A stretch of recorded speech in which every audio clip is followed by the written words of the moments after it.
듣다 보면 내공이 쌓이는 방송 2시간 철학입니다. 저희는 지금 램프레이트의 서양 철학사 읽고 있고요. 제 2부 시간 18세기 영국 철학의 데이비드 흉 한번 나아가 보도록 하겠습니다. 442페이지예요. 네.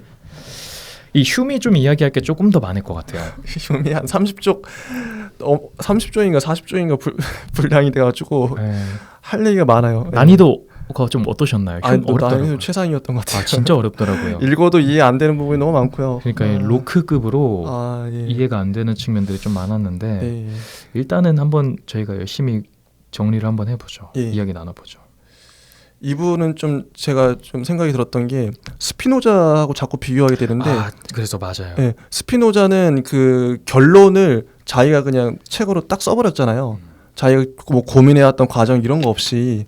근데 이 흉은 어떤 과냐면은 스피노자는 아니고 자기가 막 초기의 사상과 또 그 후기가 또 달라요. 사상이. 맞아요. 예, 시간이 흐를수록 막 변해가요. 막. 근데 초기를 반박하는 나중에는 초기에는 그 이 사람이 관념이 아니라 뭐 인상이라고 했나? 인상과 인상 관념을 나눴었죠. 인상, 그러니까 이 모든 것들을 세상을 인상으로 파악할 수 있다. 근데 그 인상으로 끝났던 것 같은데요. 그러니까 그 우리가 인식하는 게 첫 번째 카테고리고 이 흉은 인식을 지각이라고 처음에 불렀어요. 그 초기 때. 근데 이 지각하는 것을 우리는 인상과 관념으로 알 수가 있다. 이런 식으로 좀 정의를 하긴 했었어요. 그렇게 해가지고 흉이 좀 초기의 그런 자기 주장이 좀 뭐랄까 좀 못마땅했던 것 같아요. 네, 맞아요. 되게 절망적이었던 것 같아요, 상황이. 그런 글이 나와요. 네, 되게 절망적이었는데 그래서 후기에 가가지고는 자기의 초기의 철학들을 막 반박하죠. 어떻게 회의주의라고 하더라고요. 맞습니다. 회의주의에 대해서 이런 식으로 철학이 가면 안 된다 이런 식으로 반박을 막 하고 가더라고요. 맞습니다. 네, 저는 그 부분이 좀 생각이 났어요. 이 사람이 그 유명한 책으로는 인성론이라는 작품을 썼는데 그 인성론도 초기와 후기가 있나 봐요. 그러니까 아까 말했던 초기에 관련된 게 인성론 그 1부인가 2부, 그 1권인가 2권인가 아무튼 그 초기의 작품이고 네. 그 후기의 인성론과 그리고 그 인간 오성에 관한 연구 이때부터 좀 후기적 경향이 좀 나오더라고요. 약간 관점이 다릅니다. 네. 근데 이 흉은 되게 비판가예요. 굉장히 비판가였고 17세기, 18세기 철학자들에 대해서 하나하나씩 좀 회의적인 입장으로 반박하는 것들이 좀 있습니다. 그거를 좀 같이 알아보면 좋을 것 같아요. 네. 일단 나름대로 한번 이야기를 나눠보겠습니다. 네. 흉의 초기에는 그 아까 이야기했던 것처럼 이 주관주의라는 거를 실제론으로 옮기고 싶어 했대요. 그게 뭔가요? 그러니까 이 주관주의가 제가 아까 말했던 데카르트랑 로크 입장. 약간 이 진리를 깨닫는 거를 주관성, 그러니까 내가 할 수 있다. 약간 이런 주의였잖아요. 이 사물에다가 집중하는 게 아니고 나로 집중했잖아요. 실제 존재하는 거를 깨닫기 위해서. 근데 흉은 아까 버클리도 그랬겠지만 이 실제 존재하는 거를 무시하지 않았어요. 그러니까 즉 아주 쉽게 다시 설명하면 오늘 물병 좀 쓰겠습니다. 예. 주관주의자들 데카르트 로크 때까지만 해도 이 물병은 중요한 게 아니에요. 중요한 건 나예요. 예. 내가 있기 때문에 얘를 인식할 수 있고 약간 이런 개념이었어가지고 맞아. 얘는 그냥 부산물인 거죠. 그렇죠? 예, 그런 뉘앙스였던 것 같아요. 근데 휴엄과 버클리 때부터 실제론, 그러니까 얘도 실제하고 얘도 주인공이고 나도 주인공이야. 얘도 있어. 얘도 실제 존재해. 맞아요. 그건 맞아요. 그래서 똑같은 거죠. 주관주의에서 실제론으로 옮겼다. 흉의 입장은 이게 가장 컸던 것 같아요. 예. 그리고 그 아까 이야기했던 것처럼 돌플님이 말씀해주셨던 것처럼 그 흉이 이런 말을 합니다. 인간 정신은 모두 지각이라는 걸로 되어 있다. 인간 정신, 우리의 정신 속에서 있는 거는 모두 지각이다. 초기에 이렇게 말을 해요. 근데 이 지각은 인상이 있고 관념이 있다. 두 개로 나누죠. 그렇죠. 두 개로 나눕니다. 근데 이 둘 중에서 인상을 또 더 높은 단계로 봐요. 그래서 인상이란 생생하고 원초적 그리고 마음에서 주어지는 것이야. 근데 관념은 덜 생생하고 그걸 모사하는 거, 따라하는 거고 파생되는 거고 공상적이야. 굳이 제가 한번 이거를 제 나름대로 해석을 해보면 또 물병을 잠깐 꺼내면 이 물병을 저희가 경험했죠, 봤죠. 네. 그리고 얘를 떠올려요. 얘를 떠올렸을 때 얘에 대한 이미지가 그려지잖아요. 맞아요. 이게 생생하게 그려지면 인상. 음. 그리고 이걸 이제 좀 더 덜 생생하게 여기서 뭔가 부차적인 문제를 떠올려요.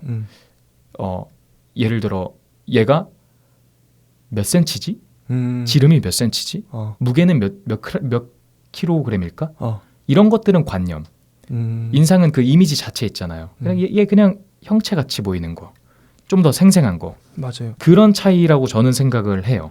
저는 어떻게 생각했냐면 인상은 그냥 시각으로 봤을 때 지금 눈에 딱 보이는 거. 그러니까 내 눈에 보이는 건 정확한 이 사물의 모습이잖아요. 그렇죠. 이건 인상이고. 그렇죠. 근데 이거를 나중에 우리가 보지 않고 막 몇 시간 후에 며칠 뒤에 떠올리면 부정확할 거 아니에요. 그렇죠. 그건 관념이다. 아 비슷해요. 네. 맞아요. 비슷해요. 좀 부정확해지는 거죠. 갈수록 시간이. 근데 이게 우리한테도 적용되는 게 우리 막 그런 말 하잖아요. 야, 그 사람 인상 어땠어?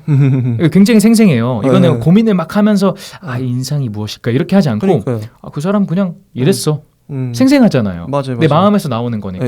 바로. 근데 이제 관념적인 거는 야 근데 그 사람 뭐 약간 말투던가 되게 되게 디테일한 거. 그 사람 뭐 키는 어땠고 발 사이즈는 어떤 것 같아? 이런 되게 디테일한 것들은 굳이 따진다면 지각 중에 관념으로 봐야 되지 않을까. 이런 좀 차이가 있는 것 같아요. 맞아요. 그리고 이 사람이 쓴 입장이 굉장히 많습니다. 그리고 이 사람이 그 초기 입장에서 설명할 때 인상에서 출발해서 우리는 인상에서 끝날 수밖에 없다. 되게 약간 아까 낙심한다고 했죠. 맞아요. 네, 거기. 근데 이런 생각들을 왜 할까? 제가 아까 이야기했던 것처럼 이 사람은 좀 화가 났던 것 같아요. 그러니까 데카르트랑 로크가 우리가 지금 보고 있는 사물들, 예를 들어 저 돌풀림도 보고 있고, 핸드폰, 물병, 그리고 꽃, 뭐 짐승 다 보잖아요, 동물들. 이게 다 허상이라고? 이게 다 가짜라고? 이게 실체가 아니야? 그럼 내가 보고 있는 건 뭐지? 그러니까요. 그러니까 되게 화가 났다고 봐요. 그러니까 약간 되게 여기서 반발심. 그럼 이게 실체가 아니면 뭔데? 그래서 이거를 좀 파악하려고 했었던 측면이 좀 많았던 것 같아요. 그래서 실제하는 것들을 실제하기도 하는데 이거를 우리가 인식도 하기 때문에 인식을 지금 정의하려고 하는 게 가장 많다. 인식을 자꾸 정의하려 한다. 그리고 여기 447쪽의 아래 문단을 보면 제가 이제 지금 이제 방금 얘기도 들으면서 책도 보면서 좀 생각이 되는 게 왜 하필 그러면은 인상과 관념을 나눴을까? 인상과 관념을 나눴을까? 네. 이유가 있을 거 아니에요. 그쵸. 그 전에는 안 나누고 그냥 관념이라고만 퉁쳐서 얘기했거든요. 이거는 저는 처음 생각해 보네요. 네. 근데 여기 문장이 보면 좀 실마리가 되는 게 있어요. 아래서 한 넷째 줄, 다섯째 줄 보면 우리의 지각들이 외부성이나 지속되는 존재성을 가졌다고 보는 것은 우리의 잘못이다. 그러니까 인상은 아까 보면 인상 같은 경우에는 단기적이잖아요. 되게 짧고 금방금방 사라지잖아요. 그죠. 근데 재밌는 게 인상은 분명하고 정확한 거잖아요. 그렇죠. 근데 서양 철학자들의 역사를 보면 이 사람들은 항상 영원한 것, 그리고 변치 않는 것, 분명한 것, 인식할 수 있는 걸 되게 좋아했어요. 그걸 옳다고 여겼어요. 그게 옳다고. 근데 그 반대의 것, 뭔가 불분명하고 사라지고 변화하는 걸 안 좋아했어요. 그런 맥락에서 보면 인상은 좋은 거고 관념은 나쁜 거잖아요. 그러니까 이 사람은 인상을 좋게 여겼는데 관념은 어쨌든 그 시간이 지나면 불확실해지는 거니까 그걸 믿을 수는 없잖아요. 우리가 이 사람의 철학을 맥락으로 가져와도. 그렇죠. 근데 인상이 금방 사라져요. 그 분명한 것들이 순간순간 사라져 버려요. 맞아요. 그럼 휴메 입장에서는 인상이 순간순간 그냥 사라져 버리니까 이런 상황 자체가 되게 절망적일 수밖에 없을 것 같아요. 그렇지 않나요? 그래서 이렇게 나눴는데 자기는 어떻게든 저걸 파악하려고 그랬는데 그 인상이라는 것이 사라져 버리니까 얼마나 절망적이겠어요. 그럼 인간이 파악할 수 있는 게 이 짧은 순간밖에 없네. 이런 맥락이지 않을까요? 굉장히 재밌어요. 설득력 있죠. 굉장히 설득력 있어요. 그래가지고 확실히 거기에 대해서 조금 낙담하는 게 보여요. 그러니까요. 감관으로 여기 나와 있는 내용이 다 그런 것 같아요. 맞아요. 인상에서 출발해서 인상으로 그친다 이런 말도 그 인상을 어쨌든 파악을 할 수 있는데 인상 너머로 못 가는 거예요. 맞아요. 인상이 관념으로 전환되는데 그 관념 못 믿잖아요 지금. 그러니까 얼마나 절망적이겠어 인간이. 그니까요. 그죠. 네, 그런 상황인 거예요 지금. 아 맞는 것 같아요. 그죠. 좀 이해가 막 다 되지 않나요? 저도 지금 파악한 거예요. 아 근데 이 사람이 되게 제가 그 실제론적 신념이라고 해서 이렇게 썼던 게 있는데 신념. 그러니까 인상에서 출발해서 인상에 그친다는 주장을 했다 했잖아요. 절망이죠, 절망. 네, 굉장히 절망적이에요. 네. 그래서 우리는 이 인상들과 그것을 모사하는 관념들밖에는 아무것도 인정할 수 이것밖에 인정할 수 없다. 이렇게 이야기를 해요. 근데 여기 나왔던 내용들이 그러니까 이렇게 좀 논리 전개를 합니다. 모든 사람이 물체가 있다는 거, 이 물질이 있다는 거를 확신해요. 우리 앞에 물병이 있으면 이거 있다는 건 확신하죠. 맞아요. 그리고 우리는 이 물체를 지각할 수 있어요. 느낄 수 있어요. 네. 받아들이잖아요. 네. 그런데 실제는 우리의 지각과 다른 영역이다. 이런 이야기를 자꾸 들어요. 그 전에 경험론자던가 입장에서 봤을 때 결국 우리가 지각하는 이거는 실제가 아니다. 이렇게 그 사람들의 입장에선 가잖아요. 네, 맞아요.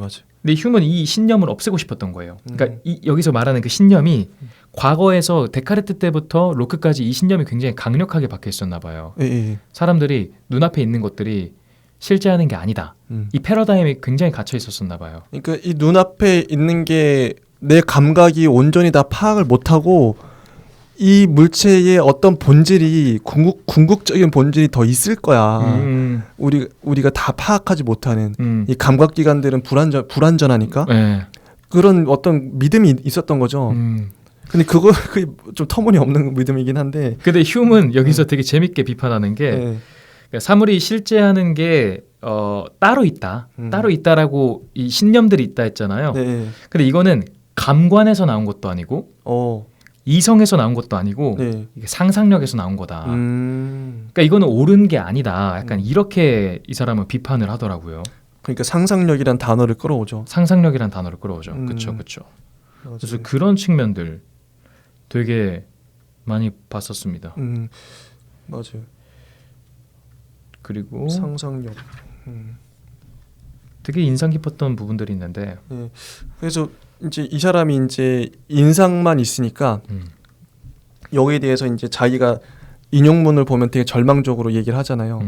아 이분 근데 자기는 이제 그 막 이걸 자기가 이제 철학을 전개하면서도 근데 이거를 거의 한 10대 때 썼을 걸요. 아 그래요? 이 인성론을 보면 양력에 18살쯤 되었을 때 나에게는 하나의 새로운 사상 세계가 열리는 듯 싶었다. 아 대단하신 분이네 진짜. 그리고 이 책을 쓴 거예요. 어떻게 보면 좀 천재인 거죠. 네. 근데 자기 철학적으로 논지를 전개할 때는 그 인성의 한계. 그래서 되게 절망적일 수밖에 없는데 자기는 어쨌든 현실을 살아가고 싶은 거예요. 좀 갈등을 많이 했던 것 같아요. 어린 나이에 얼마나 그러면 인간이 뭐 파악할 수 있는 게 뭐 인상밖에 없네. 뭐 이렇게 끝나버리잖아요. 굉장히 대단하네요, 진짜. 그래서 이제 이 환멸로부터 어떻게 벗어나는지 뒤에 나오는데 그걸 한번 좀 얘기해 주시죠. 아까 그 지문 말씀하시는 건가요? 아니면 바로 다음으로 넘어가요? 다음 파트로. 그 전에 한 가지만 또 조금 짚고 싶어가지고. 예, 좋습니다. 이제 그 다음에 넘어가긴 할 거예요. 근데 여기서 아까 그 신념에 감관도 그리고 이성도 믿을 게 못 된다 이렇게 말을 했잖아요. 맞아요. 그것이 우리에게 생기는 거는 우리가 뭔가 느끼게 되는 거는 상상력이라고 했죠. 상상력. 근데 우리가 느끼는 이 인상들이 여기서 이 사람은 이렇게 말을 하는데 독립적인 존재를 가졌다고 보진 않고 다만 그 중에서 몇 개의 독립적인 존재를 가졌다고 이야기를 해요. 그래서 우리는 뭐 여러 가지를 느끼는데 이런 거죠. 만약에 사과에 대해서 우리가 인식한다. 그러면은 여러 가지를 우리가 떠올릴 거예요. 이 사과의 그 형체, 그 모습도 떠올리고 맞아요. 대충 그 질량도 떠올릴 거예요. 이 정도 무게였다. 그리고 색깔, 그리고 당도 이런 거 있죠. 맞아요. 이런 것들을 떠올릴 거예요. 근데 얘네가 지금 독립적인 존재들로 떠올린 거잖아요. 형체, 질량, 색깔, 당도 이런 게 독립적이었잖아요. 근데 이 중에서 우리가 느끼는 독립적 존재들이 틀렸을 수도 있는데 맞을 수도 있다. 그래서 사과의 실제하는 성질은 형체와 질량 이런 것들은 실제할 수 있다. 그래서 결론만 내면은 인간이 우리가 인식하는 것에서는 이 실제를 인식하는 것이 오류가 있을 수도 있다. 하지만 거기에서 진짜 옳은 게 있기도 하다. 실제를 인식하기에 옳은 게 있기도 하다. 이 관점을 계속 언급을 합니다. 우리가 인식하는 거에서 분명 오류가 있긴 한데 그 중에서도 실제에 대해서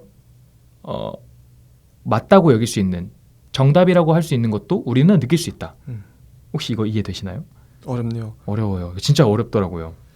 근데 감관으로 파악할 수 있는 인상들, 저는 인상 이제 아까도 말했던 관점으로 계속 생각하게 되는데요. 인상은 순간순간밖에 파악을 못 하잖아요. 그쵸. 부분적인 것들밖에 판단을 못 하고. 그죠? 근데 그게 계속 깜빡깜빡인단 말이죠. 생멸 여기는 보면 1년에 생멸하는 인상들이다. 근데 이거는 지속되지 않는 거고 흩어지고 자꾸 결합하는 것처럼 보이지만 맞아요. 자꾸 흩어지고. 그러니까 인간이 파악할 수 있는 건 그 순간의 인상밖에 없는 거죠. 그래서 절망적인 것 같아요. 상상력을 발휘할 수밖에 없고. 맞습니다. 굉장히 어려워요. 그 내용들을 정리한 게. 그리고 저희가 게다가 또 말하는 것도 좀 쉽지가 않기는 합니다. 버벅일 수밖에 없어요. 네. 일단은 이런 전제들이 네. 있고 저희가 부족한 거 있으면 또 설명을 해볼게요. 그래서 이 사람이 인성론 1권에서 굉장히 그 낙담을 합니다. 이제 끝낼 때. 맞아요. 뭐 별의별 말을 해요. 네. 내가 이제 이 문제를 풀다 보니까 정신이 어지럽다. 맞아요. 나 이제 너무 한심스럽고 암흑에 빠졌다. 근데 다행히도 이런 것들을 해결할 수 없다는 거를 인정하게 되면서 나는 뭐 맛있는 것도 먹고 뭐 친구들하고 놀다 보면 이 문제들을 별로 생각을 안 하게 돼서 행복해진다. 맞아요. 근데 이것도 해야겠다. 이 사람 약간 학구열이 있었나 봐요. 이거 내가 진짜 풀어야겠다. 이렇게 인성론 1권을 마무리하고 이제 다음 입장으로 조금씩 이제 발전해 나가는 거죠. 자기가 후기로 가면 자기가 자기를 비판하는 거죠. 맞아요. 자기가 썼던 지점을. 네, 젊은 날의 흉을 나중에 나이 든 흉이 비판하는 거예요. 맞아요. 네, 그건 아니지 뭐 이런 식으로. 전 이걸 보면서 두 가지가 떠오른 게 흉이 선택할 수 있는 지점이 있었어요. 자기 젊은 날의 이 초기의 인상에 대한 이 철학을 끝까지 밀고 나갔으면 어땠을까? 그거를 계속 보완도 하고, 네, 보완하고 조금 속일 수도 있고. 네. 그걸 아예 그냥 끝까지 철학을 밀고 나갔으면 좀 더 훌륭한 철학이 또 더 깊은 그 분야에서 나올 수도 있었겠다.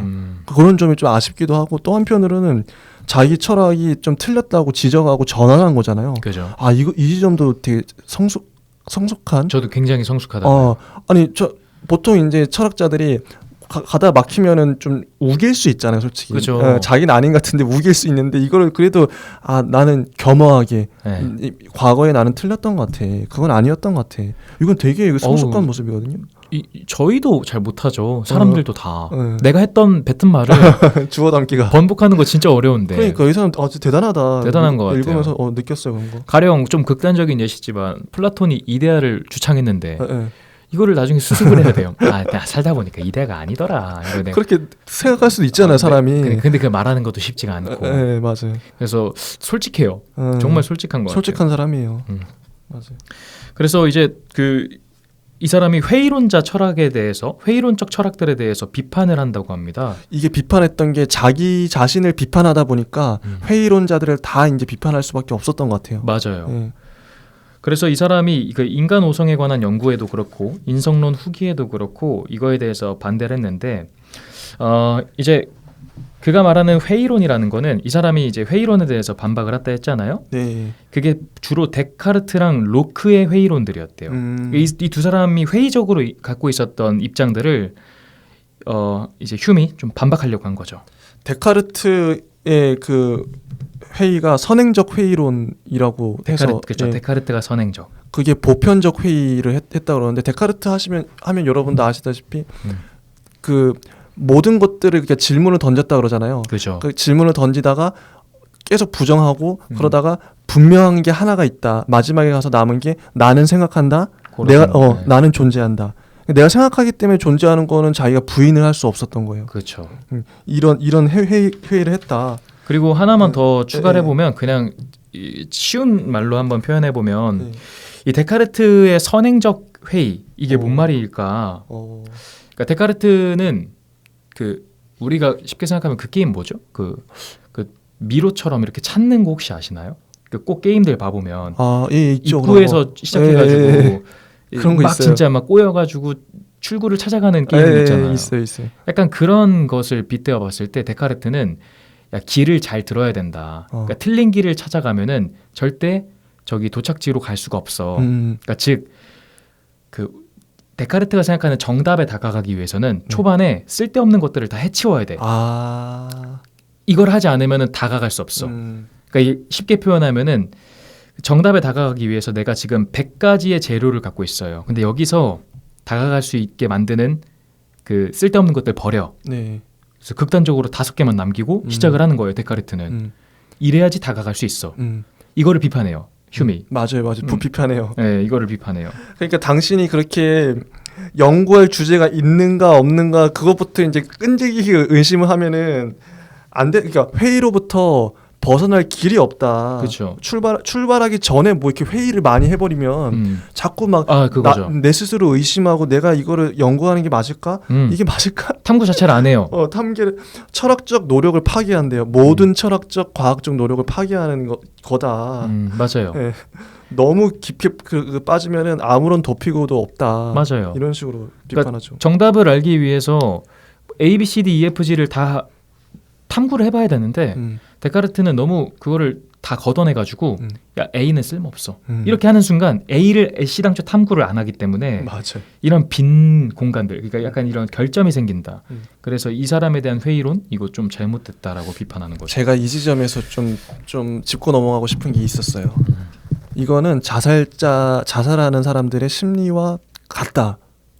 어떤 맥락이냐면 한번 가만히 생각해 보면 지금 자살 충동을 느끼거나 저도 이제 뭐 살면서 힘들거나 그러면 사람이 자살 충동을 느낀다는 건 세상 모든 게 다 부정적으로 보여요. 그렇잖아요. 모든 게 다 그러니까 그렇지 않다. 다른 사람이 나한테 호의를 베풀고 나한테 되게 좋은 상황일지라도 자살하고 싶은 사람들은 마음에 그런 걸 품고 있는 사람들은 모든 걸 다 부정적인 논리로 다 끌어와 버려요. 맞아요. 그죠? 왠지 세상에 나를 생각해주는 사람, 사랑해주는 사람 한 명도 없는 것 같고 내가 이 세상을 빨리 떠야 될 것 같고 그런 식으로 극단적으로 치닫잖아요. 맞아요. 네. 그런 사람의 심리와 지금 여기서 말한 데카르트의 심리는 같지 않을까. 데카르트는 다 믿을 수가 없는 거야. 다 막 부정하고. 근데 이런 식으로 해서 연구가 진행되겠냐 이거죠. 근데 이게 비슷하지 않나요? 둘의 심리가. 그리고 근데 게다가 데카르트는 쉽게 말하면 멘탈이 세서 그나마 견뎠다 쳐도 그러니까요. 일반 사람들이 봤을 때는 좀 쉽지 않을 수도 있다. 그러니까요. 그래서 그러니까 보통 이제 이게 이런 철학이 왜 위험하고 왜 저는 나쁘다. 철학에서 나쁘다라는 얘기를 잘 안 쓰는데 나쁘다 아니면 안 좋은 영향을 끼칠 수밖에 없다 사람들한테. 지금 이제 제가 말했던 자살자의 심리와 연관지어서 그러니까 무조건적인 어떻게 보면 되게 극단적인 그 질문들, 극단적이죠. 극단적인 회의 이런 거에 빠지다 보면 사람이 그러니까 발전할 여지가 없는 거죠. 제가 계속 눈에 요즘에 강조하고 있는 게 그거잖아요. 철학의 조건에 대해서 어떤 그 논리가 철학이 되기 위해서는 부정적이면 안 된다. 지난 시간에 그런 얘기 했을 거예요. 되게 그 홉스 이야기 호비즘 얘기할 때 호비즘 이야기할 때 그건 마냥 부정적이잖아요. 그걸 철학이라고 할 수 있는가? 그건 철학이 될 수 없다. 왜냐면 철학이라는 건 생성하고 뭔가 긍정적인 요소가 있어야 돼요. 뭔가 만들어내야 돼요. 약간 실천적으로 좋아질 수 있는 발전 방향. 발전 방향. 그러니까 긍정성이죠. 그런데 이런 회의를 품는 거는 되게 부정밖에 없어요. 부정하는 거는 철학이 될 수가 없어요.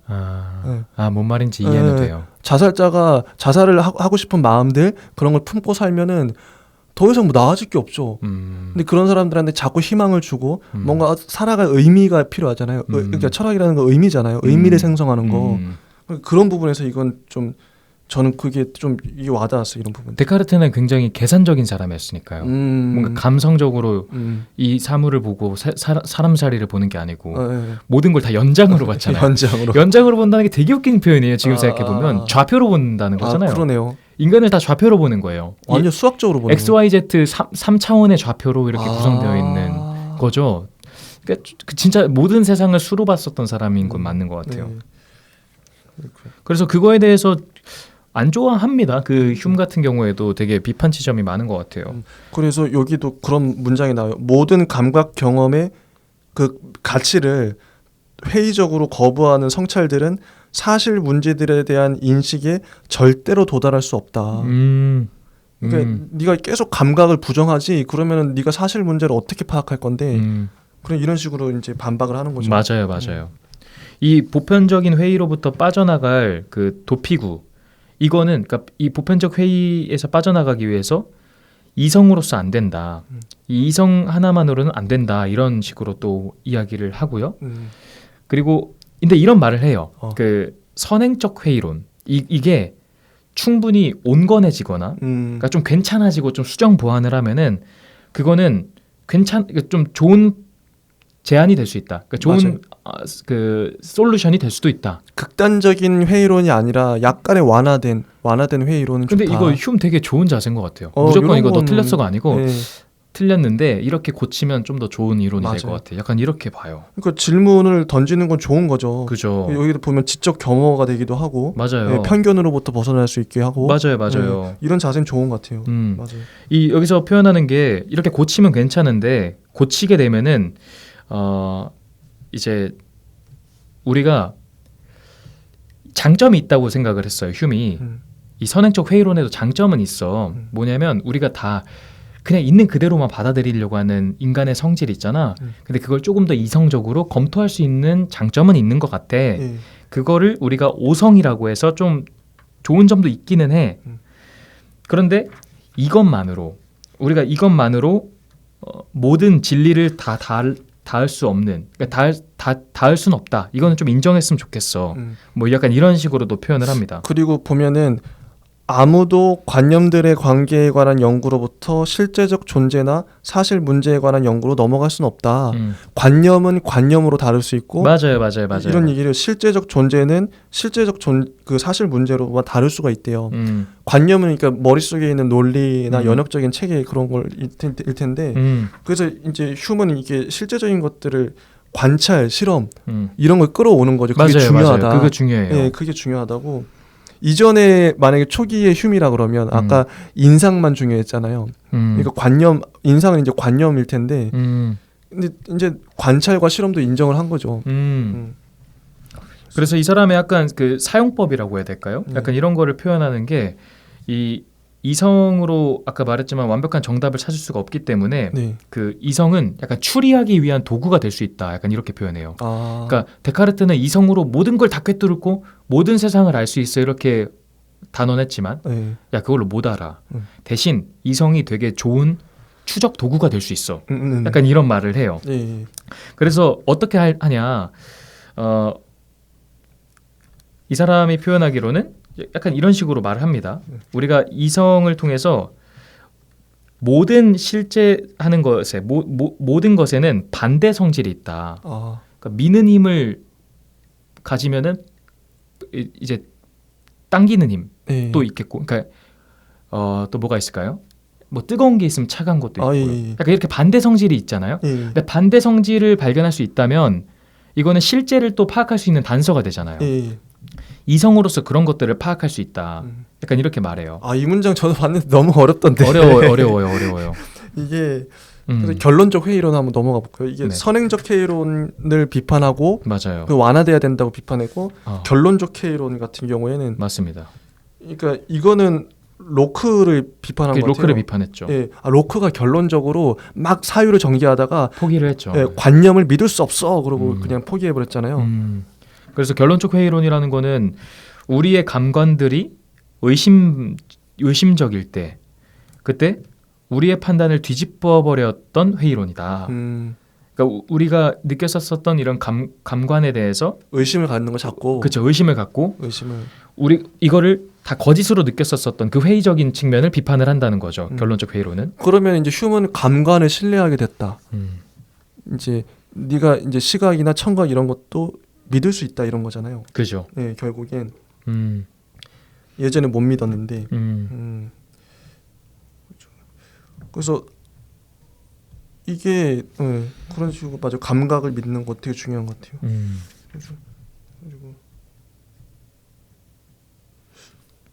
이론 여기서 그 휴미 말하기를 로크랑 그런 약간 결론적 회의론자들에 대해서 조금 약간 뭔가 비판하는 그런 지점이 있어요. 그 결론적 회의론이 만약에 충분히 이것도 괜찮아지기만 한다면 그거를 지켜나갈 생각이 있었대요, 휴미. 이거 역시도 이거 수정 보완하면은 괜찮은 아이디어가 될 수 있어. 맞아요. 근데 지금으로는 안 된다. 약간 이렇게 표현을 한 거죠.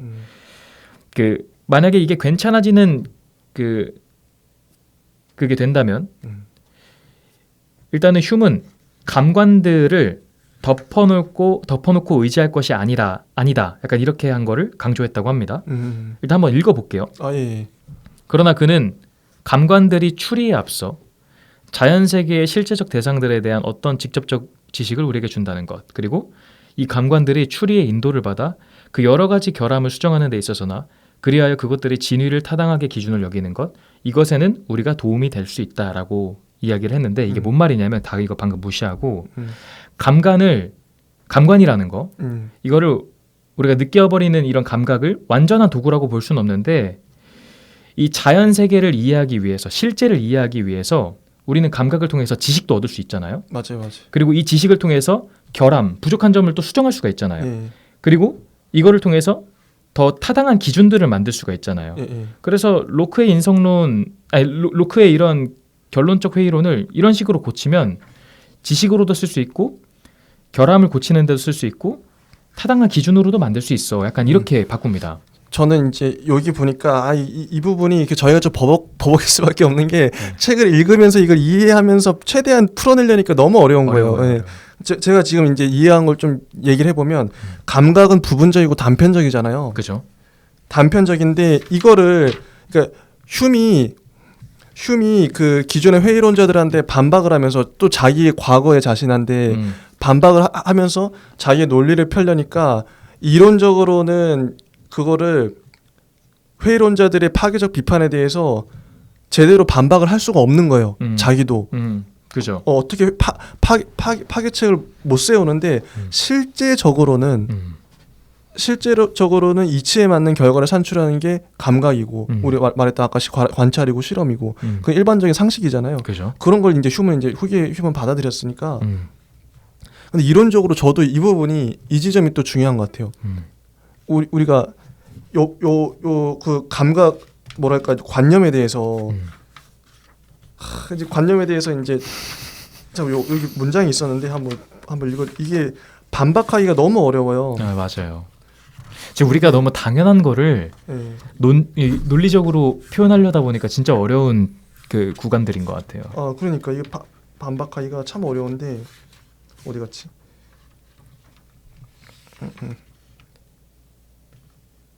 참 한번 계속 해주세요. 저는 네. 찾아봐야 될 것 같아요. 너무 어렵다 지금. 우리가 자꾸 끊긴다. 제가 인상 깊었었던 거는 네, 이 휴미 인간 오성에 관한 연구의 회의론을 가지고 논의했었던 의도가 있었대요. 근데 이거는 좀 저는 인상 깊었거든요. 뭐냐면 첫 번째는 감관을 통해서 우리가 의식을 하잖아요. 네. 이 감관을 통해서 의식하는 게 진짜인지 거짓인지 누구도 증명할 수가 없다. 그러니까 이 예를 들어 사과를 보고 우리가 의식을 하는데 네.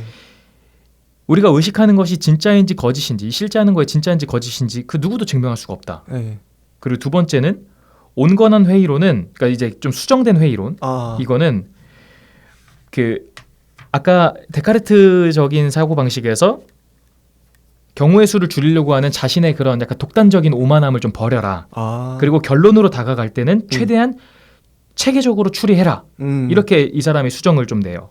맨 처음에 너무 경우의 수 줄이는 거 네 마음대로 하지 말고 결론으로 다가가려고 할 때는 체계적으로 추리해서 한번 가봐. 그리고 세 번째는 그러나 감각적으로 경험하잖아요. 네. 이걸로는 완전한 결론을 다다를 수가 없다. 감관들을 통해서 얻는 지식은 부분적이고 단편적이다.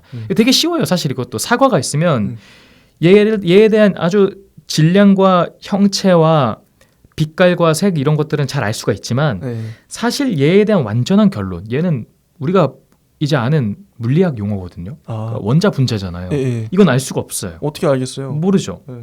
근데 대신 이렇게 생각을 해버리면 우리가 완전히 알 수 없다고 하면 이거를 마치 거짓 취급을 지금까지 했다는 거예요. 네. 우리는 이거 완벽하게 원자 분자까지 알 수 없으니까 그럼 이건 거짓이네라고 했는데 그게 아니죠. 아니야.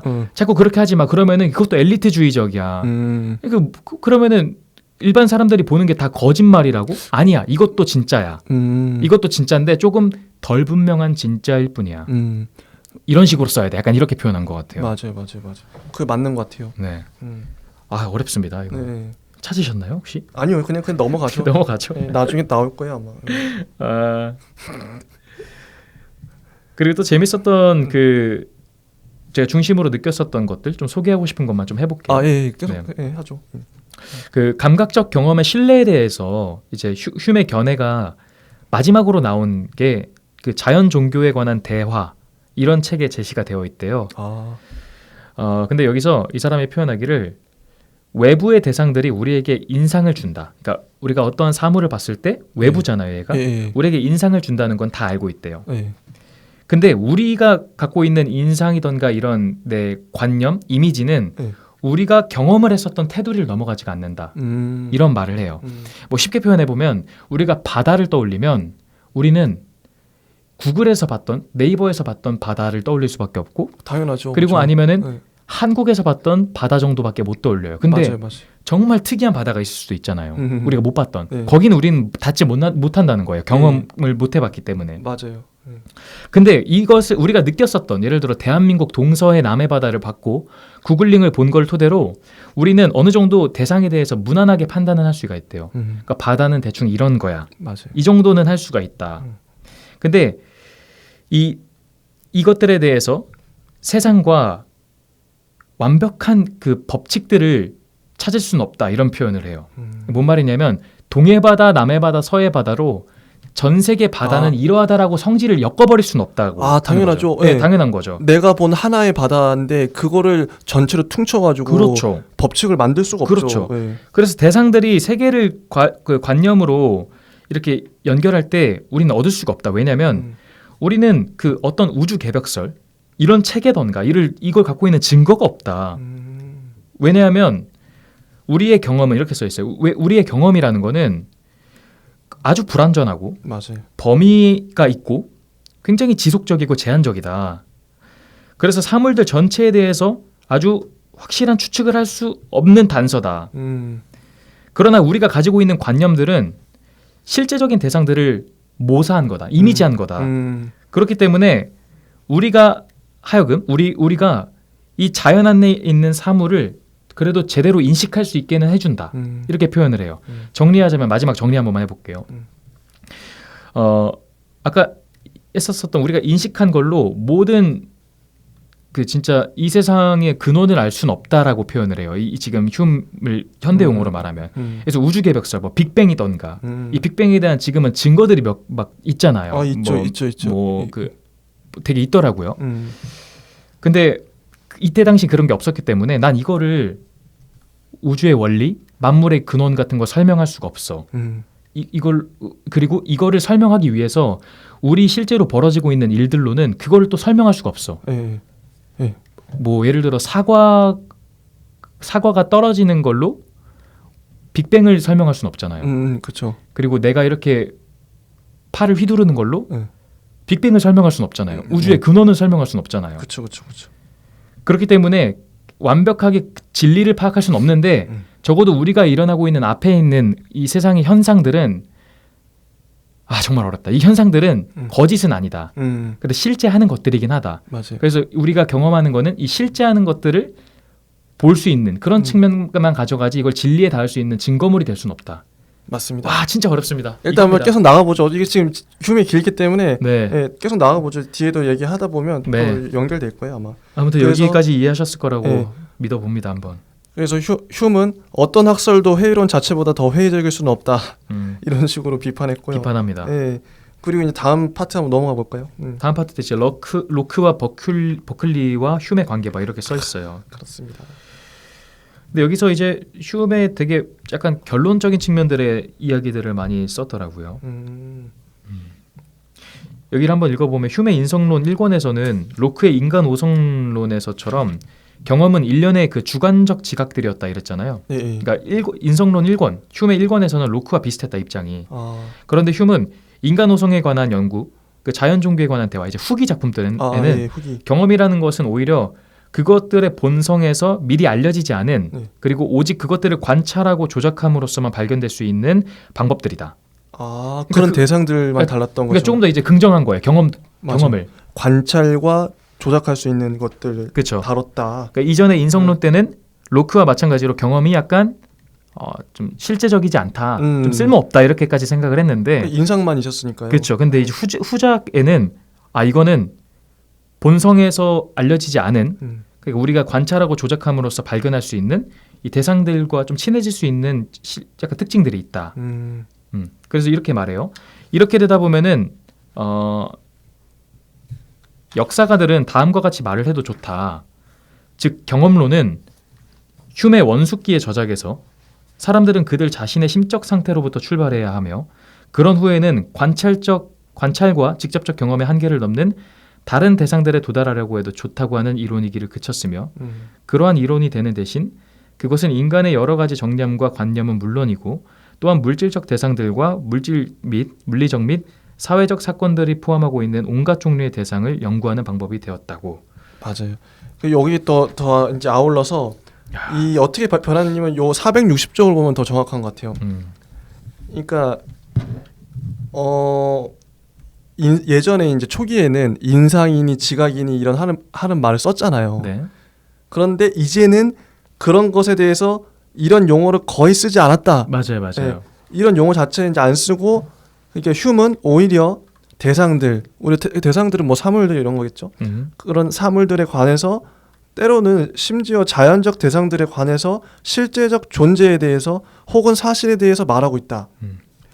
우리가 우리의 감관들을 통해서 알고 있는 것은 자연 세계 안에 있는 실제적 대상들이다.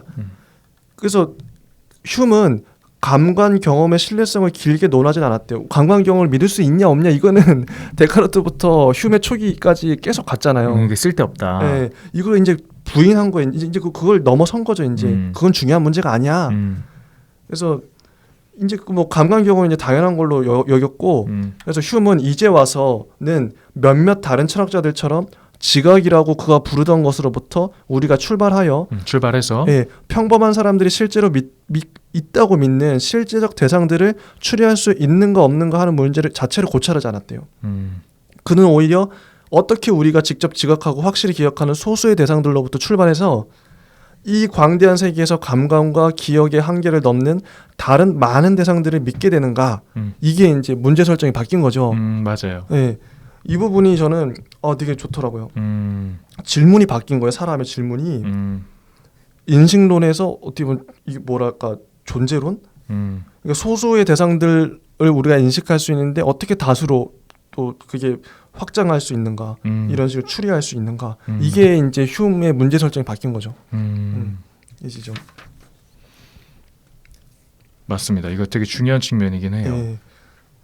그러니까 이제 소수로 우리가 아주 인상 깊게 읽었었던 걸로 시작을 해서 맞아요. 이 전체를 이해하자. 아예 그냥 그 패러다임 자체가 바뀐 거죠. 예. 이게 사람도 살면서 화두가 바뀌기가 쉽지가 않은데 화두를 바꿔버렸더니 이전의 문제는 더 이상 문제가 아닌 게 된 거죠. 맞습니다. 그리고 이제 그 이후에 이 사람의 되게 그 사고 방식이 이성이라는 것도 좀 더 격화시켜요. 그러니까 이성은 경험 없이 독립적으로 쓸 수 없다. 이성은 경험이 있어야 쓸 수 있는 거다. 약간 뭐 이렇게 말을 하고 점점 더 저는 후기에 갈수록 되게 그 물리학적 이야기를 되게 많이 하는 것 같아요. 그런가요? 그래서 제가 나름대로 연도 체크를 해보니까 이 사람이 조금만 더 살았으면 산업혁명의 시대였을 텐데 그래서 그때 당시에 그 연구자들의 그런 영향을 받았을 것 같아요. 그런 내용들이 좀 많이 보여요. 그리고 461쪽에 저는 이 부분 연결에 대해서 이제 얘기 나오는데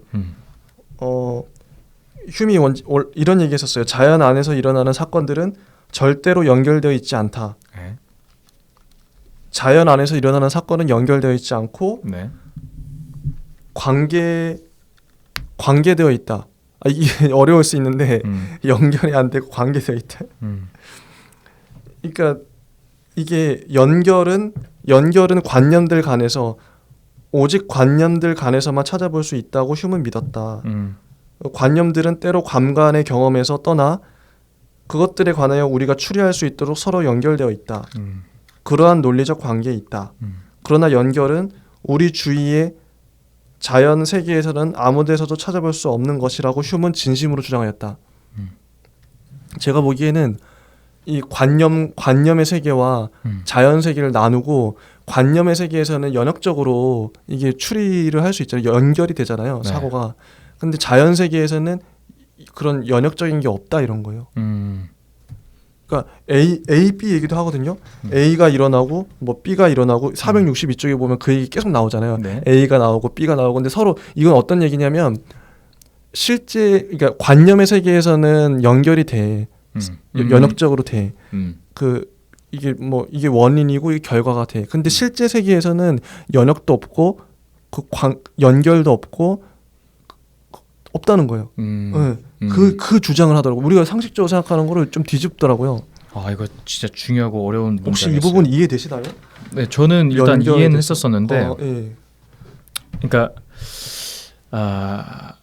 제 생각에는 일단 현대 물리학 관점으로 봤을 때는 일단 이 사람의 의견은 좀 틀렸다고 봐요. 그러니까 자연과 자연은 서로 연결되어 있지 않다라고 표현을 했는데, 그러니까요. 그러니까 쉽게 표현하면 예를 들어 사과가 떨어지잖아요. 예. 이 사과가 떨어지는 건 중력에 의해서 떨어지잖아요. 맞죠. 그럼 이 얘와 그리고 뭐 우리도 떨어질 수도 있고, 혹은 뭐 저 비행기가 나는 거 이런 것들은 다 중력으로 연결시킬 수 있어요. 그러니까 우리가 개념으로 봤을 때. 그렇죠. 이렇게 따지면 또 관념이긴 하네요. 그런가요, 그게? 그러니까 사과가 떨어질 수 있다.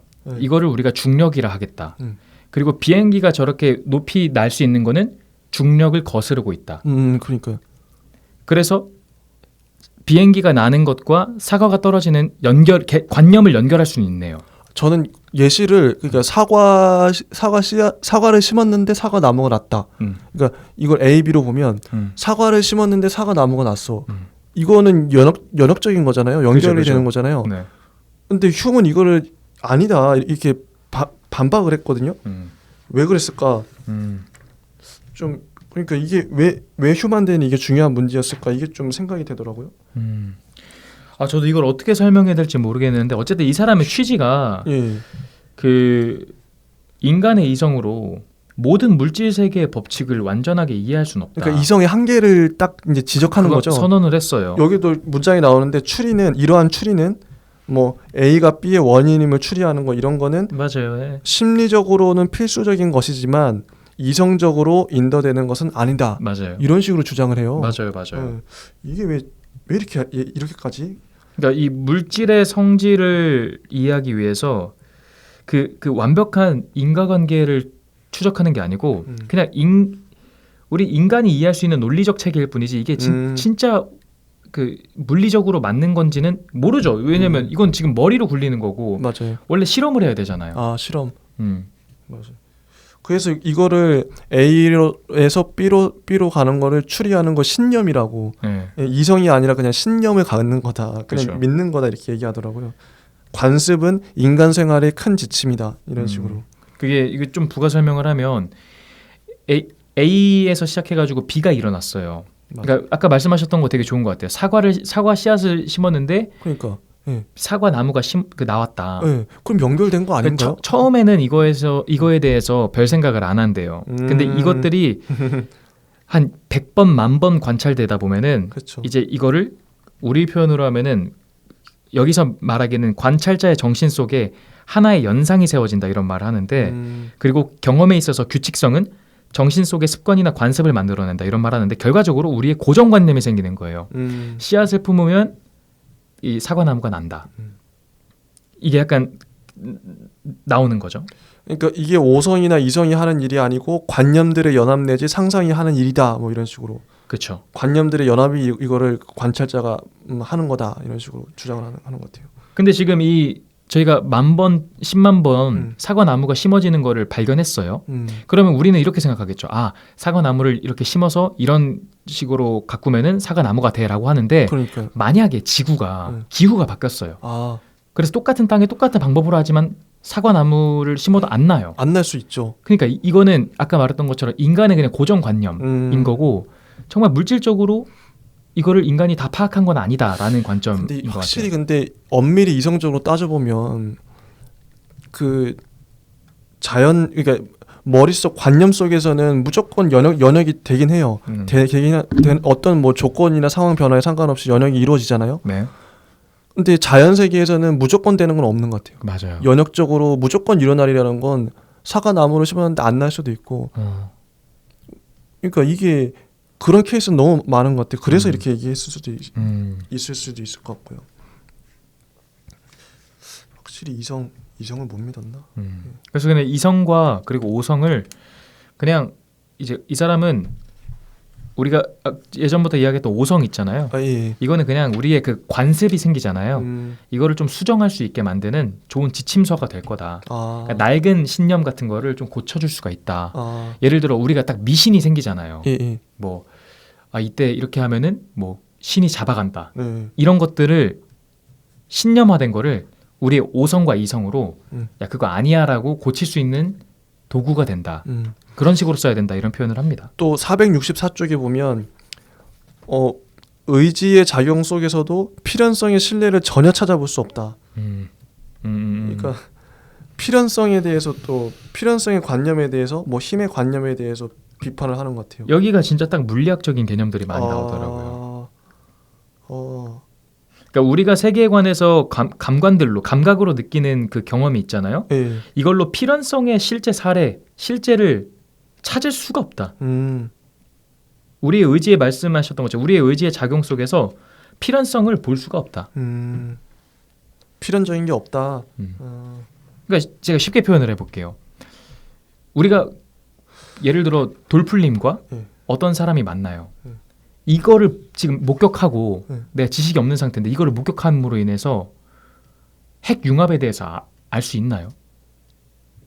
모르잖아요. 그렇죠. 그건 그렇죠. 그러니까 이 지금 근본 물리학의 근본을 알 수가 없잖아요. 없죠. 일단은 물리학의 근본을 우리가 일단은 정답으로 추구한다면, 그러니까 이 사람과 돌풀님과 어떤 사람이 만나는 걸 보고 지금 저 둘이 전자기력으로 인해서 서로 끌어당기고 있네. 이런 걸 알 수가 없잖아요. 이런 것들. 그러니까 필연적인 관계를 알 수가 없다. 우리가 보는 걸로는. 야 여기 이제 인용문을 보면은 좀 더 이해가 쉬울 것 같은데 그 실제로 그 여러 감각적 성질에 의해서 힘이나 에너지를 한 가지라도 나타내는 자연의 부분이란 하나도 없다. 또 그것은 우리가 그것의 결과라고 지목할 수 있는 것을 산출할 수 있고 혹은 그 결과로 지목할 수 있는 다른 대상을 뒤따르기에 할 수 있다고 생각할 만한 근거를 우리에게 주는 자연의 부분도 전혀 없다. 그리고 또 466쪽에 있는 게 나오는데 많은 한결같은 신뢰가 나타나고 또 똑같은 것이 똑같은 사건에 언제나 뒤따를 때 우리는 원인과 연결의 개념을 품기 시작한다. 이때 우리는 하나의 새로운 느낌 혹은 인상을 느낀다. 한 대상과 거기에 늘 뒤따르는 것 사이의 사고 혹은 상상 속에서의 습관적 연결을 느낀다. 이 느낌이야말로 바로 우리가 찾고 있는 관념의 시초이다. 관념의 시초. 우리가 지금까지 해왔던 게 그럼 관념을 찾은 거네요. 필연성의 인상은 오직 상상력의 작용 속에서만 찾아볼 수 있다고 휴먼은 굳게 믿었다. 그것은 고통이나 사랑이나 미움 같은 느낌이지 감각이나 혹은 우리 주위의 세계에서 관찰되는 사실이 아니다. 그러면 휴이 말하는 그 관념이라는 건 상상력이고 뭐 느낌이고 감각이고 이런 건가요?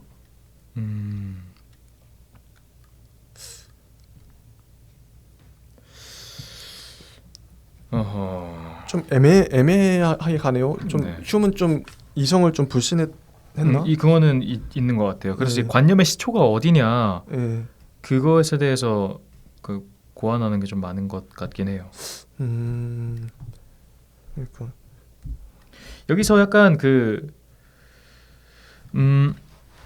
저는 여기가 인상 깊었는데 아마 연결되는 겁니다. 그 써 있는 인용문에 인용문.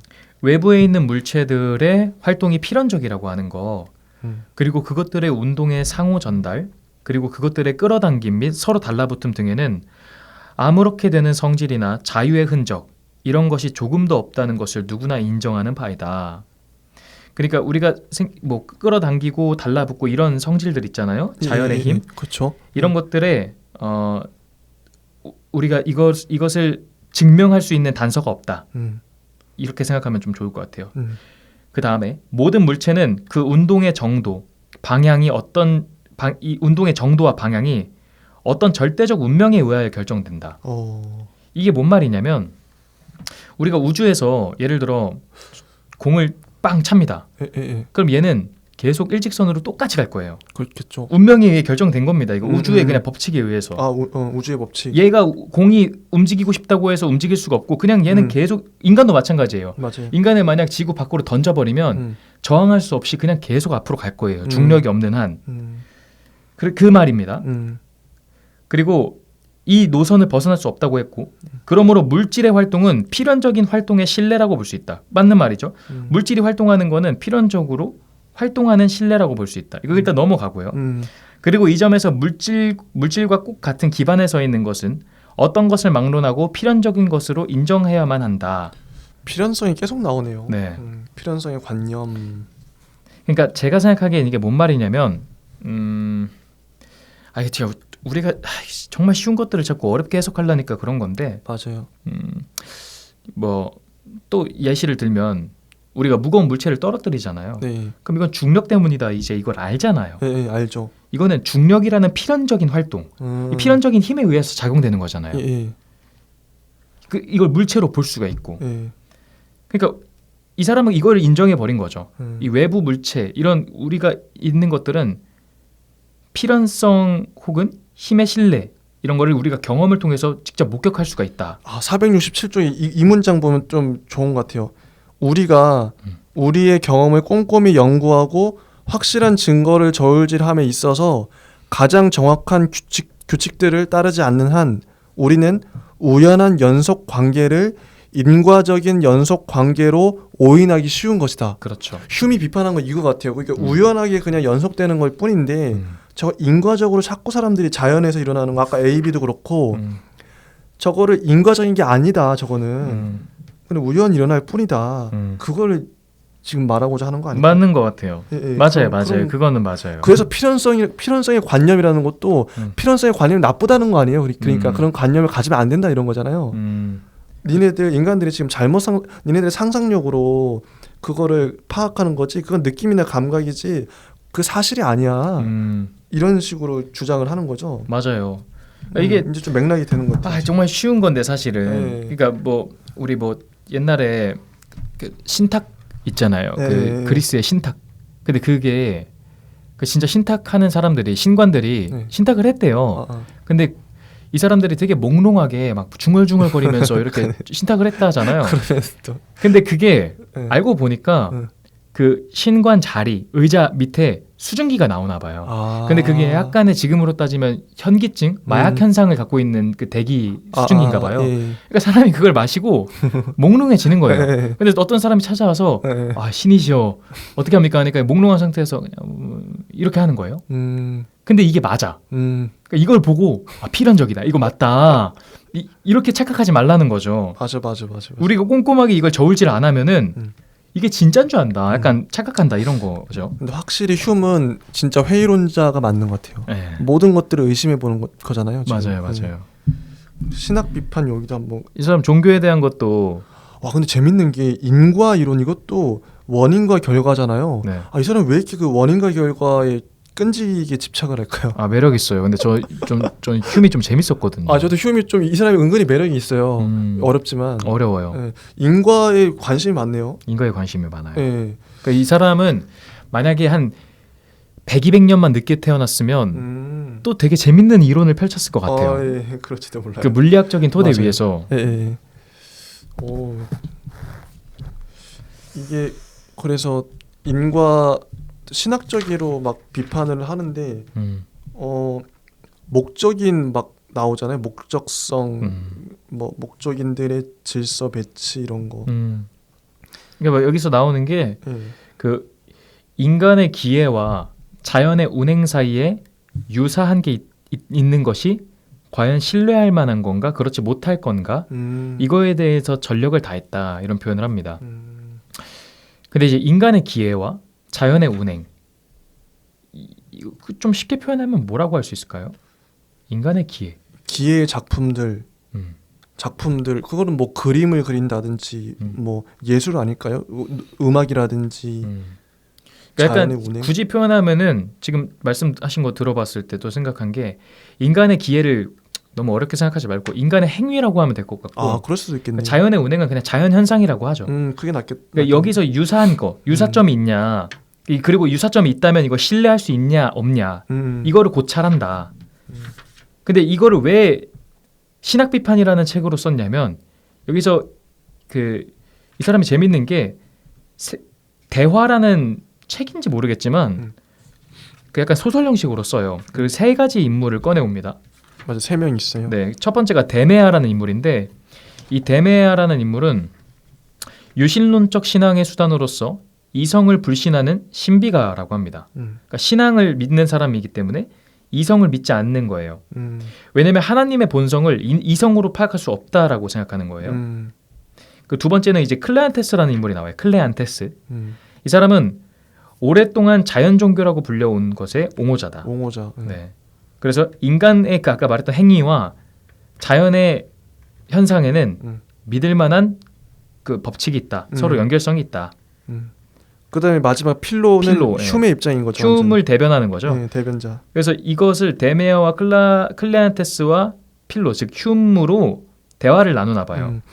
근데 이제 그걸 까죠. 여기 보면 데메와 함께 필로의 입장은 뭐 흉의 입장이니까 이성이 사실 문제를 결정할 수 없다. 이성을 믿지 않았던 거예요. 불신했던 거고 단언했고 클레안테스와 함께 필로 흉은 사실 문제들에 대한 건전한 신념에는 명증이 없어서는 안 된다. 그렇죠. 아까 클레안테스는 그 자연 신의 옹호자니까요. 네. 자연 종교. 명증 계속. 그러니까 그 사람 아까 유비 관계, 유사 관계를 좀 찾으려 했으니까 명증을 해야 되고. 여기 보면 인간의 기회의 경우에는 목적성이 계획에 반드시 따른다는 것이 인정되고 있다. 인간은 어떤 행위를 하든 목적성이 있잖아요. 그죠. 근데 자연의 경우에도 과연 목적성이 있을까? 이게 질문이었던 것 같아요. 맞아요, 이거는 맞아요. 예전에 철학자들도 이런 얘기 많이 했었던 것 같아요. 자연의 목적이 있냐. 목적론 이야기 했었죠. 네. 신이 또 등장하고 그런 목적이 있다 이렇게 갔던 것 같은데. 그래서 뭐 1번, 2번 나오죠. 네. 목적인들의 질서 배치, 계획 내지 조정은 그 자체에 있어서 계획의 증거로는 도저히 될 수 없다. 될 수 없다. 될 수 없죠. 왜냐하면 우리가 합리적으로 말한다면 질서는 물질에 본래 내재하는 것이지 정신에 의하여 물질에 가해지는 것이 아니기 때문이다. 이 말도 맞는 말 같은데요. 네. 그러니까 뭐 쉽게 표현을 하자면 뭐 나무가 이런 식으로 배치가 되어 있다고 칠게요. 뭐 일렬로 혹은 뭐 다양한 열로. 근데 이런 것들을 목적적으로 이렇게 배치가 되어 있다라는 거를 우리가 알 수 없잖아요. 이걸로 그 목적론이다라고 증거로 채택할 수 없잖아요. 자연 법칙은 그냥 그 자연물에 내재해 있는 그냥 거니까요. 정말 그렇죠. 인간이 뭐 그걸 인간이 그 법칙을 만들어낸 게 아니니까. 그렇죠. 두 번째는 이성은 자연의 도처에서 찾아볼 수 있으나 광범위하게 어디에서나 찾아볼 수 있는 건 아니다. 그렇죠. 그렇죠. 이것도 맞고요. 그러니까 이성으로 판단할 수 있는 게 우리가 다양한 곳에서 찾을 수 있지만 이거를 항상 다 볼 수 있는 건 아니다. 그리고 우리는 가설적 추리에 의하여 항상 함께 연합해 있는 것으로 관찰되어 온 대상들의 인과관계가 있다고 볼 수 있다. 그러나 우리는 한 세계를 만드는 경험을 전혀 가지고 있지 않다. 이것도 아까 나왔던 말이네요. 네, 한 맞아요, 세계를 맞아요. 만드는 경험. 네. 더군다나 그러한 과정에 거듭되는 그리고 한결같은 신뢰들을 경험하기란 어림도 없는 일이다. 자연 그 다음에 좀 인상 깊어요. 다시 말하면 우리는 자연 안에서 일어나는 사건들에 대해서는 인과적인 추리를 사용할 수는 있는데 이런 종류의 추리를 하나의 대상으로서 집합적으로 생각되는 세계에다가 확대시켜 적용하는 건 아무런 보증을 갖지 못한다. 맞아요. 이거는 그러니까 이런 말을 하면은 우리가 세계를 파악할 수 없다는 거? 그렇죠. 예, 자연 법칙을 다 온전히 알 수가 없다는 거? 그러니까 뭐 쉽게 표현하면은 사과 나무에서 사과가 떨어지잖아요. 네. 이 떨어지는 그거는 알 수 있다. 알 수 있다. 이게 약간 패턴은 알 수 있다. 네, 그거까지는 알 수 뭐 있다. 이쯤 되면 떨어지구나를 계속 한 10,000번, 1,000,000번 보면은 알 수 있는데 이걸로 이 사과 하나로 전 세계의 모든 자연의 이치를 확대시킬 수는 없다. 이 사람은 되게 신중하고 되게 좀 진짜 회의적이네요. 네. 네. 그리고 뭐 그 다음에 뭐 필로는 또 클레안테스, 그러니까 아까 자연과 그 인간의 유사성 이것도 뭐 비판을 합니다. 그냥 뭐 그 정도만 이거는 알면 될 것 같아요. 맞아요. 윤리학설 한번 여기도 좀 인상 깊었어요. 되게 재밌었어요. 윤리학설. 그러니까 아주 핵심만 말하면 그러니까 윤리 즉 도덕은 이성으로 하는 게 아니다였었어요. 이성으로 하지 않는다고요? 그러니까 도덕을 이성으로 하는 우리가 도덕이 뭘까? 막 예를 들어 저번에 아리스토텔레스 같은 경우에는 뭐 도덕이란 뭐 우리가 정치적 동물이기 때문에 사회의 법규를 잘 지키는 게 뭐 도덕이에요. 뭐 이렇게 다양하게 나눴잖아요. 근데 이 사람은 이성으로 이 도덕을 체크하는 항목이 아니다. 여기 나오네요. 이성이 제공할 수 있는 영원하고 불변적인 도덕적 원칙이란 없다. 그죠. 그래서 또 나와요. 그의 윤리학적 입장은 몹시 반이성주의적이다. 그러니까 이성이 인간 행위의 궁극적인 이유와 행동의 원인 같은 거를 결정할 수 없다 봐요. 그래서 여기서 좀 핵심적으로 여러분들이 알아두시면 좋을 게 목적과 수단의 차이를 이야기합니다. 그래서 모든 도덕은 이런 표현을 해요. 모든 도덕은 모든 도덕의 그리고 학설은 도덕적 정서에 있다. 이성이 아니다. 그 정서다. 도덕이라는 이거는 이성이 아니라 정서다. 이거 되게 한국인으로서 이해돼요. 정서다. 그러니까 가령 정서. 우리가 지나가는 노인을 보고 도와줘요. 이거는 이런 도덕은 이성의 행위가 아니고 정서다. 도덕적 정서다. 쉽게 표현하면 이런 거죠. 그렇겠네요. 근데 만약에 데카르트 같은 인간이면은 이걸 또 이성으로 봤을 거예요. 좌표 찍고 내가 이런 논리 추론 끝에 저거 도와준다. 그러니까 이렇게 봤을 텐데 이 사람은 아니야. 정서야 이거는. 이성의 활동이 아니라 심정의 활동이다. 심정의 활동이다. 또 그 말하죠. 그리고 도덕적 정서를 일으키는 대상은 행동이 아니라 동기다. 그게 중요하죠. 저는 이게 확실하진 않지만 칸트한테 영향을 또 줬지 않을까 싶어요. 칸트. 행동이 아니라 동기다. 근데 이게 공감 가더라고요. 맞아요. 그러니까 여기서 이런 말을 해요. 휴은 덕이라는 거를 보는 이에게 기꺼이 시인하는 느낌을 주는 심적 활동이나 성질이라고 했대요. 그러니까 보는 이에게 뭐 받는 이에게로 할게요. 기꺼이 뭔가 느낌을 주는 이런 활동이나 성질이다. 이런 말을 하는데 여기 예시를 써주는데 전 좀 이해가 가더라고요. 좋은 술과 좋은 음악은 우리를 즐겁게 해주고 집의 안락함도 우리를 즐겁게 해주잖아요. 네. 근데 이런 것들 자체가 도덕적으로 옳다라고 보긴 어려워요. 그렇죠? 좋은 술과 좋은 음악을 통해서 좋은 집을 통해서 우리가 즐거움을 얻긴 얻어요. 근데 그게 도덕하고 관련이 없죠. 그렇죠. 도덕하고 관련이 없죠. 얘는 그냥 즐거움의 대상인 것뿐이잖아요. 근데 어떤 사람이 자기 친구에게 좋은 술을 주고 좋은 음악을 들려주고 좋은 집을 주려고 애쓰고 있다면 그 사람의 동기잖아요. 맞아요. 이거는 이제 그때 인정받게 될 거다. 맞아요. 그래서 도덕은 동기라는 거죠. 행동이 아니라 결과가 아니라 동기. 이 사람이 애쓰고 있는 마음을 보고 도덕적 정서의 유일한 최후 목적은 사회 일반에 대한 인애 혹은 인류의 행복을 위한 감정이다. 굉장히 여기 따뜻한 말을 좀 로맨틱하게 써요. 맞아요. 인애. 너무 좋아요. 그래서 막 봉사에 대한 것도 씁니다.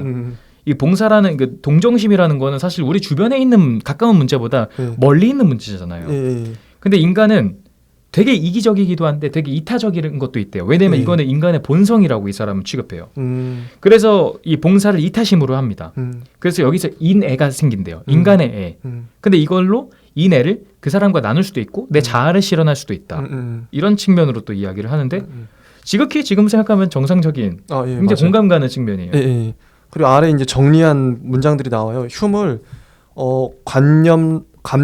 관념적 이론의 옹호자, 회의론자, 현상론자, 실증주의자, 관념 연합론자, 실제론자, 자연주의자라고 불려왔대요. 하나씩 따져보면 다 맞는 것 같아요. 맞아요. 근데 그 중에서는 자연주의자가 가장 맞다 이런 말을 합니다. 자연주의가 우리가 전에 이제 처음에 공부했을 때 자연의 원인을 자연에서 찾는 그죠. 거죠. 그러니까 지금으로 따지면 굉장히 그 과학적인 과학적인 거죠. 예전에 신에서 막 따오고 그랬으니까. 그렇죠. 자연주의자 맞네요. 그래서 지금 봐보면 그 실제론자랑 자연주의가 좀 헷갈릴 수도 있을 것 같아요. 그러니까 우리가 보통 입문자들 입장에서 저희 같은 입문자 입장에서는 그러니까 자연에서 실제하는 것들과 실제하는 게 있다. 여기서부터 머리가 꼬이는데 아무튼 자연주의는 저희가 생각하는 우주, 자연 이것을 근거 삼아 이것의 법칙들을 근거 삼아 사는 것을 생각하면 될 것 같아요. 맞아요. 근데 재밌는 거는 자연주의하면 떠오르는 게 딱 아리스토텔레스이기 때문에 여기서 비교를 해요. 근데 맞아요. 확실히 저는 휴먼 좀 이타주의적이고 엘리트주의를 벗어내서 모든 사람한테 만인에게 좀 주고 싶다라는 감정이 있었던 것 같은데 왜 그러냐면 아리스토텔레스와 휴메 자연주의적인 차이를 이렇게 표현해요. 아리스토텔레스는 자신의 이론으로 내가 자연주의자야 이거를 증명을 하려 했대요. 근데 그 휴먼 자신의 이론을 전개하면서 그래서 나도 마찬가지지만 우리 모두가 자연주의자야. 그러니까 아리스토텔레스는 나를 증명하기 위해서 내가 자연주의자인 거를 증명하기 위해서 이론을 펼쳤고 휴먼 우리 모두가 자연주의자야. 나를 자연주의라고 부르지. 근데 너도 자연주의고 다 자연주의야. 이거 엘리트가 아니라는 거잖아요. 그러네요. 네. 되게 재밌더라고요. 그런 맥락이면 아리스토텔레스는 좀 되게 이기적인 그러니까 자기 중심적인 사람인데 굉장히 그 신분 느낌의 게 있지만 엘리트네. 아까 버클리도 맞아요. 아니 그거 데카르트처럼 천재만 하는 게 아니고 이거 실제 너네도 다 느낄 수 있는 거 실제 하는 거 맞아. 이렇게 했고 그런 건 되게 좋았어요. 그리고 흉도 좋았어요. 아니 아리스토텔레스가 자기의 미친 듯한 그 천재성적인 이론으로 자기가 자연주의적이란 걸 입증했잖아요. 그러면 엄두가 안 날걸요? 다른 사람들은? 일반인들은? 맞아요. 근데 휴먼 증명해 준 거죠. 아니 너네도 자연주의자야. 맞아. 이렇게 되는 거죠. 철학을 일반인들한테 돌려줬다. 그거 좋은 말인 것 같아요. 세계에 대한 편견 없는 탐구자였다. 맞아요. 그 진짜 편견 없는 탐구자였다. 결론들을 재검토하고 수정할 용의를 가지고 있었다. 맞아요. 그래서 이 사람은 너무 좋아요, 너무.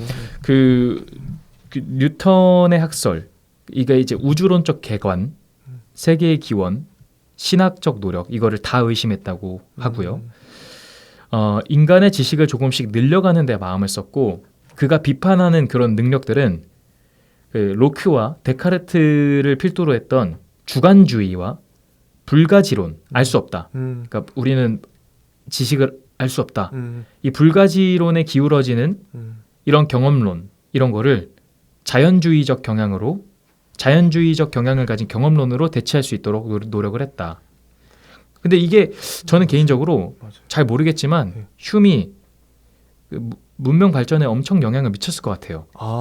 데카르트도 영향을 미쳤겠지만 로크 같은 개념으로 봤을 때보다 휴메 개념으로 보면은 그 산업혁명을 앞당기기에 더 좋은 동기가 된다 봐요. 이런 철학이. 네, 더 이런 철학이 더 그렇다고 봐요. 솔직히 근데 로크의 불가지론 같은 경우는 모르겠다 이런 거잖아요. 그게 근데 좀 겸허함은 인간에게 줄 수는 있겠지만 철학이 모르겠다 그러버리면 그게 좀 철학이라고 하기엔 좀 애매한. 맞아요. 그죠? 뭔가 철학은 분명하게 밝혀야 되잖아요. 뭔가 화두를 던지고 주장해야 되는데 이게 불가지론은 좀 그래서 좀 애매한 것 같아요. 그리고 저는 그냥 개인적인 생각인데 그러니까 18세기 때부터는 17세기는 소수의 그런 지식이었지만 소수자.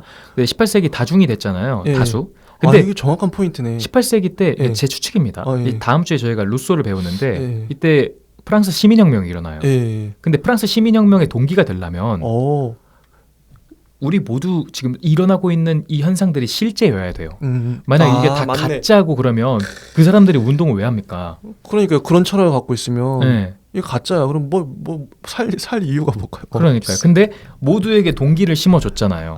맞네. 야, 우리 다 실제하고 우리 앞에 보이는 거 다 현상들 진짜야.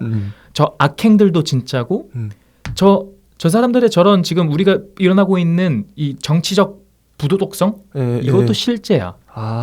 이렇게 보편성을 만약 심어줘 버리면 되게 많은 동기부여가 분명 그건 형성됐을 것 분명해요. 같아요. 예. 네. 철학이 되게 중요한 것 같네요. 그래서 물론 로크는 욕할 수가 없는 게 사회 그 약간 사회의 약간 시민 사회 이런 것들을 설립하기 위해서 정말 많은 노력을 했었고 로크가 또 그쵸 불가지론만 얘기한 게 아니라 또 그 민주주의 아버지. 그렇죠.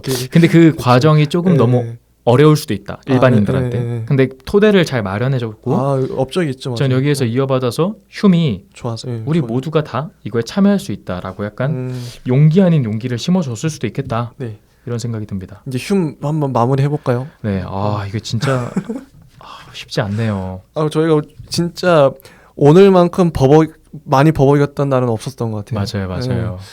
이게 어렵네요. 진짜 어렵네요. 네, 어려워요. 그래도 좋은 과정은 되고 있는 것 같아요. 저희가 최대한 노력은 해보겠고 맞습니다. 일단은 지금 흉에 대한 전체 개괄을 좀 해봤고요.